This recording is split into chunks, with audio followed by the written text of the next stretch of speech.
So you are pro-life, I'm pro-choice. I would describe myself at this point, I'm begrudgingly pro-choice. I think that to which point?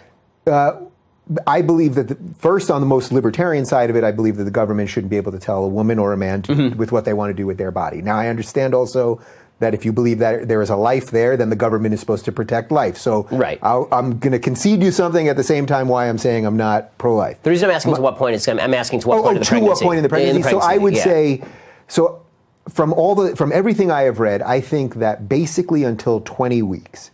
At 20 weeks, they've done enough studies that they know that that fetus can feel pain, basically. And that I would say at that point, I mean, this is where... So you're not actually pro-choice, right? I mean, you're pro-life beyond 20 weeks. Right? So, because people who proclaim they're pro-choice are generally pro-choice all the way to point of birth. No, I've had people on the show who have told me that literally till the week before a 9-month term they're pro-choice. That's in the Democratic Party platform, yeah.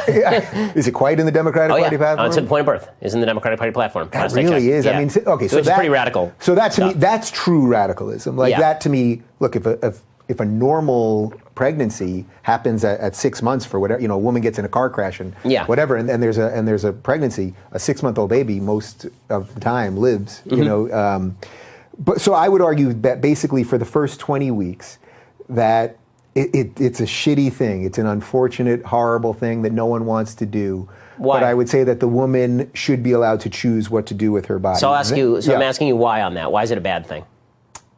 Why you said it's a terrible, terrible thing you said up to that point. Because so I do believe that, look, I can't tell you, no one can tell you where the genesis of life begins. So I do believe it is a life. Some of this is just a little bit of belief. No, that's fine. So, you're acknowledging that it's at least a potential life. Yes, and without question. But you think that the woman's right for any reason or for some reason to do an abortion? Well, this is where I wouldn't want the government moralizing people, and I wouldn't want the government telling people what to do. So in the best way that I can be intellectually consistent, I would say that for any reason up until 20 weeks, where science has proven the fetus can feel pain, that I think you should be allowed to have an abortion. After that, and here's where I think the real argument is, well, all right, if the government is now going to come in and say you can't have an abortion, does the government now owe you anything? Which I also think is a very untenable position, because I don't want the government having to give you things. Well, I mean, I can't. If I have a duty not to kill you, right? Yeah. I mean, I assume. Agreed. So if we agree on this, if I have a duty not to kill you, that doesn't mean I also have a duty to support you. I mean, you have a husband to do that. Right, but if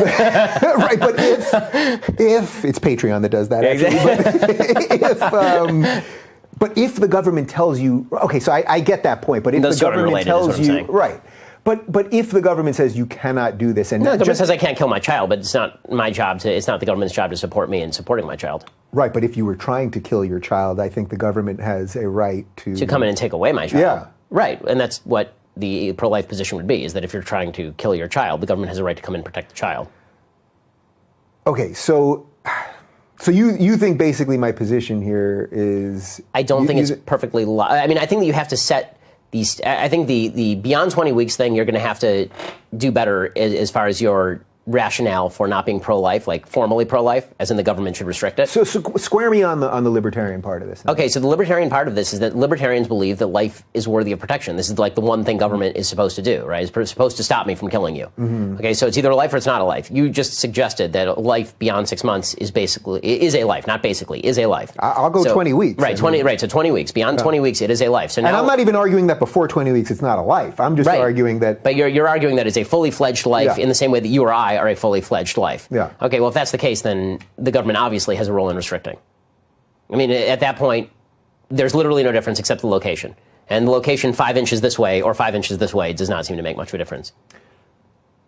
And the government overreach part of this. The government just telling you what to do with your body. No, the government's not telling me. I mean, the government may be telling me what to do with my body, but it's also telling me what to do with my body when I'm not allowed to stab you, right? I mean, like it's telling me not to take my arm and put a knife in it and stab you. Right. Like the bodily integrity argument ceases to exist once you're talking about doing harm to another. Yeah. Right? I mean, that's the whole rule. That's the whole, I'm allowed to wave my arm in any direction so long as I don't hit your face.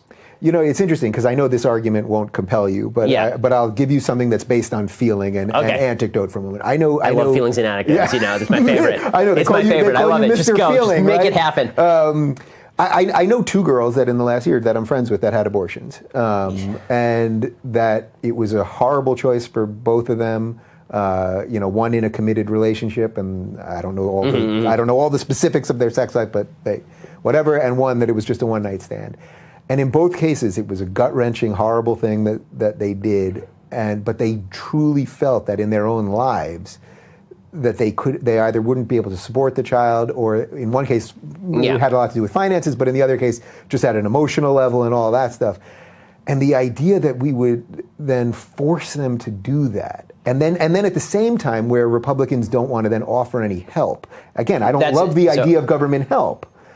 It all just doesn't square for me. So a couple of things. So one, to me, the most dangerous thing here is not the government restricting. It's the suggestion that human beings have the subjective capacity to define as life that which they wish to preserve. That's a really tough one. Okay, there's a whole group of people in America who defined people arbitrarily as property for hundreds of years. And if you said, the government's going to remove your property from you, the libertarian position, the way that you're articulating it, might have been, okay, well, they define that as property. Who are you to tell them that it's not their property, right? That black human being is not the same as a plow. And I'm not accusing you of being pro-slavery, but the argument is strikingly similar in that once you say that someone gets to define a human life based on their own emotional state, that's a really dangerous place to be. There's got to be some sort of objective definition of human life at which time is protected, and you agree with that because you agree that it's past birth, right? But I'm saying that it's not past birth. I'm saying it's much earlier than that. And as far as the financial point, this is what adoption is for. Again, the difficulty that you will have in bearing a child, no one's ever ready, first of all, to have a kid.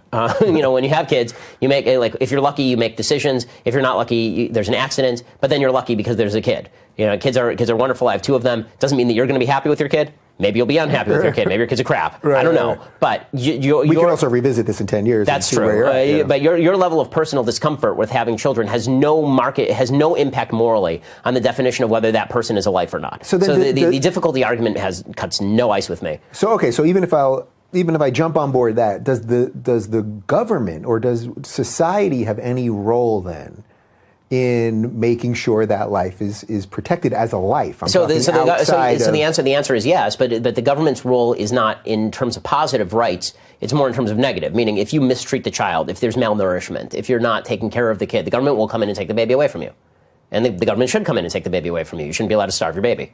Right? Which is also, it's just hard for me to square that on the libertarian side. It's like, I don't want the government doing that. I don't want this kid malnourished or killed or abused or any of those things. But if you malnourish your kid, I assume that you're not in favor of the government leaving a kid in the house who's going to die of malnutrition. Of course. What I mean is I would always prefer that's done by a local church. Of course. This is what religious communities are there for. My view of this, when it comes to charity, my view is you first go to your family, then you go to your church or community, then you go to the local government, and then you go to the state government, then you go you move up the chain in terms of where you seek aid. But the abortion debate is really not a particularly complex one, and it's always been bewildering to me that people want to make it so complex. It's not. Bottom line is, if this is a life, if this is a thing of value, then your arbitrary decision that it is inconvenient for you does not trump the independent rights of that life. No. It's really that simple. And any attempt to obfuscate that, you're going to run into all sorts of problems that are equally applicable to adults. Right? As soon as you say that, I didn't want to have a kid because I can't afford the kid. How many couples can afford a kid when the kid's one? Right. Right. We're not ancient Spartans. We're not going to take our children and start throwing them off cliffs, right? It's not 300. This isn't China, right? Yeah. The pro-life position, it seems to me, is it's pretty clear. I don't think that it's a vague argument. I don't think it's a particularly complex argument. I think that people try to make it more complex because they're looking for a way to make it more morally palatable or emotionally palatable for them to do something they want to do in the first place. What do you make of how sort of the left, or at least Hollywood, let's put this here, nobody ever has the gut-wrenching decision to have the child. Mm-hmm. Right? You only hear the stories about the gut-wrenching decision to terminate a child.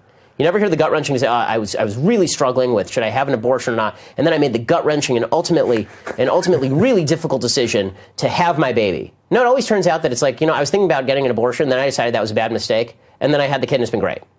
Right? Like it's never gut-wrenching to choose to have it. You only hear people speaking in the terms of gut-wrenching and difficult and all the hassle I had to go through to make this decision when they make the eventual decision that they want to have an abortion, which says to me a lot of people know deep down that they're doing something that has moral weight, and they don't want to acknowledge it, so instead they just rewrite the logic and say this thing has no moral weight at all. And this is why I was asking you at the very beginning. Yeah. why is it bad that somebody has an abortion at 19 weeks?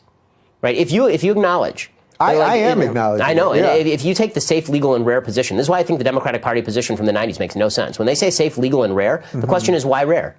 You wouldn't say removal of a polyp, safe, legal, and rare. You'd say safe and legal, right? I mean, it's a polyp. If your position is a baby's not a baby, then who cares if you kill it? If your position is the baby's a baby, then you got a whole world of hurt on your hands, morally speaking, by saying it's okay to kill it. Yeah, and as I would have said to you when we started this portion of the conversation, I mean, this is why I say begrudgingly. Yeah. I'll get you over here eventually. Yeah, all right, we'll do this again. I'll keep battering you on this issue. I'm nothing if not flexible mentally, you know? All right.